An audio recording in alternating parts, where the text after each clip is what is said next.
Bueno, hoy comenzamos un ciclo de Conversamos con Ricardo Casas. Bienvenido al Teatro Escayola en este 24 de junio.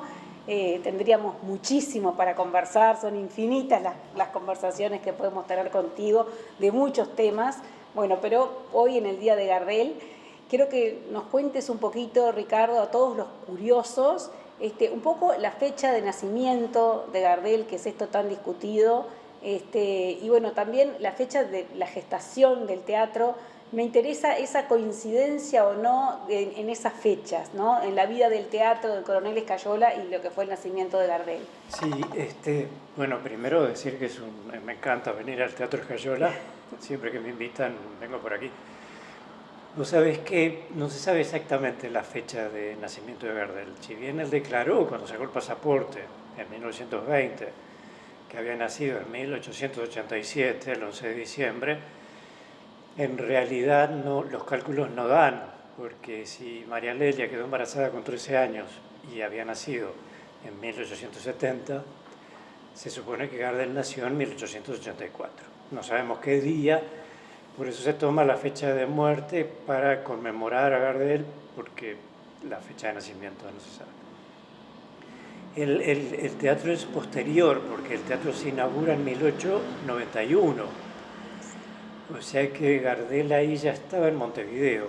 Ya de Santa Blanca lo traen a Tacuarembó y de Tacuarembó lo llevan a Montevideo cuando Berta queda embarazada y decide ir a Montevideo. Se lo dan a Berta. Berta lo deja en Montevideo y se va a Toulouse a tener a su hijo. Y él sería un niño de 7 años más o menos cuando abre el teatro. Y sí, fíjate que si nace en el 84, en el 91 tendría 7. Y queda viviendo en Montevideo entonces. Queda viviendo en Montevideo en el asilo, porque ya te digo, Berta se va y lo deja ahí en el barrio sur, en el barrio donde vivían algunos de los Escayola. O sea, en el asilo no tenía por qué estar internado permanentemente. De repente lo llevaban de lunes a viernes y el fin de semana lo sacaban. Había unas amigas de Berta allí en el barrio sur y, no sé, una tía, la negra, yo no los ubico muy bien porque la familia Escayola era muy grande. Pero fue a la escuela del barrio donde llevaban los chicos del orfanato. Y en el 90 y 93, porque el hijo de Berta nace en el 90. En el 93 Berta vuelve al Río de la Plata, se instala en Buenos Aires, y ahí Parisi, que era el abogado de Carlos Escayola, que además estaba casado con una de las hijas mayores del coronel, le lleva a Carlitos, que ya estaba por cumplir 10 años, entonces ya era oriental. Gardel era oriental. Se lo lleva a Buenos Aires, le da un dinero para que se haga cargo del chiquilín. Y es ahí que, bueno, Berta, yo creo que utiliza ese dinero para educar al hijo de ella, al hijo legítimo, o al hijo que tuvo con algún tacuaremboense que no sabemos exactamente quién fue. Y a Gardel lo deja un poco tirado ahí en el abasto, una historia bastante triste, ¿no? Desde todo punto de vista. Sí, y Gardel vuelve a Tacuarembó de grande, ¿no, Ricardo? Gardel vuelve todo el tiempo, porque además era muy común que de Buenos Aires a Montevideo cruzaran, cantaran de los dos lados.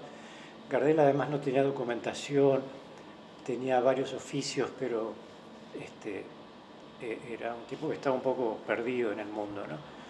Iba y venía, y a Tacuarembó también venía, y tenía amigos aquí en Tacuarembó. Pero claro, cuando muere la madre en el 1905, que muere María Lelia con 35 años. Muy joven fallece María Lelia, ¿no? Y bueno, pero empezó a tener hijos a los 14. ¿no? Sí. Él viene a Tacuarembó aparentemente a reclamar su parte de la familia Escayola. Y el padre le pega un tiro en la pierna. Eso sucedió acá en Tacuarembó. Eso sucedió en Tacuarembó, se calcula por el 1905, que es cuando muere María Lelia. Entonces él no vuelve más a la ciudad de Tacuarembó, pero vuelve a Valle de En, a la estancia de los Echegaray. Hay testimonios de que él vuelve. Y también venía mucho a la frontera con Paysandú, no me sale el nombre de ese pueblo, donde tenía unas primas. Tambores. Tambores. Y aparentemente también tenía relaciones con las primas. Era un coronel, digamos, sin hijos. Sí, sí, Era sí. muy parecido Gardel al coronel Escayola. Era muy parecido al coronel Sí, Escayola. sí, sí. Tenía esa cosa como dictatorial, ¿no?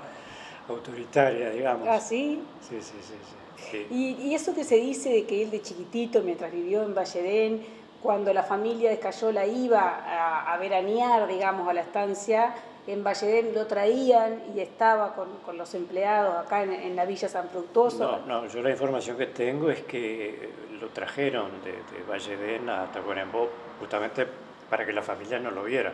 Claro, sí, sí. Lo que me dijeron también es que María Lelia pasaba, porque él, digamos, estaba en una casa aquí en Tacuarembó, Sí. jugando en la vereda, y me dijeron que María Lelia pasaba en el carruaje y lo miraba. Eso me contaron, eso es increíble, ¿no? Esa era toda la Esa posibilidad escena, que tenía de ver a su hijo, ¿no? esa escena es increíble, ¿no? La verdad que es una escena increíble. Claro, pero si vos te fijas, detrás de todos los artistas famosos y muy reconocidos, con mucho éxito, siempre hay una historia tremenda atrás, ¿no? Siempre hay un drama, una tragedia. La otra vez, cuando vimos El padre de Gardel en Piedras Blancas, en Las Piedras, estaba Carámbula, Marcos Carámbula, que en ese momento era el intendente de Canelones. Vio el documental y cuando terminó me dice, mirá, la hija de Julio Sosa quiere hacer una prueba de ADN, porque aparentemente el padre de Julio Sosa era un tío mío, Carámbula. O sea, en todas las familias hay historias truculentas. Sí, por supuesto. La de Escayola es un poco más truculenta, porque además negó a ese hijo, trató de sacárselo de encima todo lo que pudo, y fue el hijo que tuvo un éxito internacional brutal. Exactamente. O sea, ¿cómo esconder a Gardel, no? Exactamente, como tú leí en un escrito tuyo que a mí me gusta mucho, Escayola conocido por lo peor y lo mejor que hizo, engendrar a Carlos Gardel.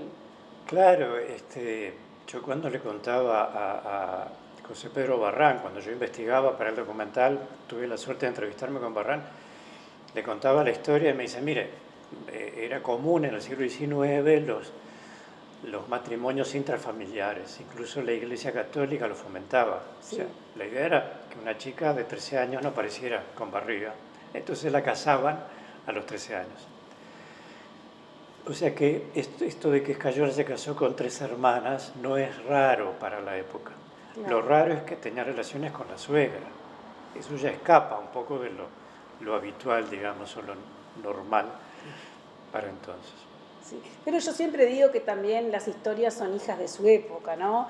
Y de las costumbres de la época, y bueno, de la realidad que se vivía en ese momento, y la ambigüedad del ser humano también, ¿no? De Escayola, de Gardel, y parece que cuanto más personalidades son más ambiguos, ¿no? Pero además las historias personales, porque Carlos Escayola era hijo de un catalán que se instaló en Durazno, se murió, o sea, no pudo cumplir la tradición familiar que era 3 matrimonios y 15 hijos. Se murió con 30 años, la viuda quedó con 5 hijos en la pobreza. Se vienen a Tacuarembó a trabajar en una estancia, en Laureles del Queguay, pobres. ¿Qué hacen? Casan a la hija mayor con el general Antonio de Susaneto, que era un millonario facendeiro del sur de Brasil, que él tenía 54 y María Candelaria tenía 15 años. Entonces, claro, la familia deja de ser pobre. Y ahí es donde Escayola entra en contacto con el general. Y ahí se cambian del Partido Nacional al Partido Colorado, justamente porque este hombre, digamos, levanta a la familia económicamente. Exactamente. Así que bueno, las tramas familiares... O sea, claro, pero hay que ver las historias de cada personaje. Exactamente, las historias, sí, exactamente. Bueno, Ricardo, la verdad que podríamos conversar horas y horas y horas sobre esto y tantos temas. Va a venir un próximo documental que también está un poco relacionado con el Teatro Escayola, ¿no? Sí, estará, es el compadre del coronel, el compadre del general Máximo Santos. Lo estamos esperando y esperamos poder estrenarlo aquí el año que viene, en abril. En el Teatro Escayola esperamos poder estrenar el documental. Hagamos fuerza para... Que también se habrá pasado por Tacuarembó también Máximo Santos. Sí. Exactamente. Sí. Bueno, muchas gracias, Ricardo. Encantado. Y bueno, como siempre, bienvenido. Un placer charlar contigo. Gracias.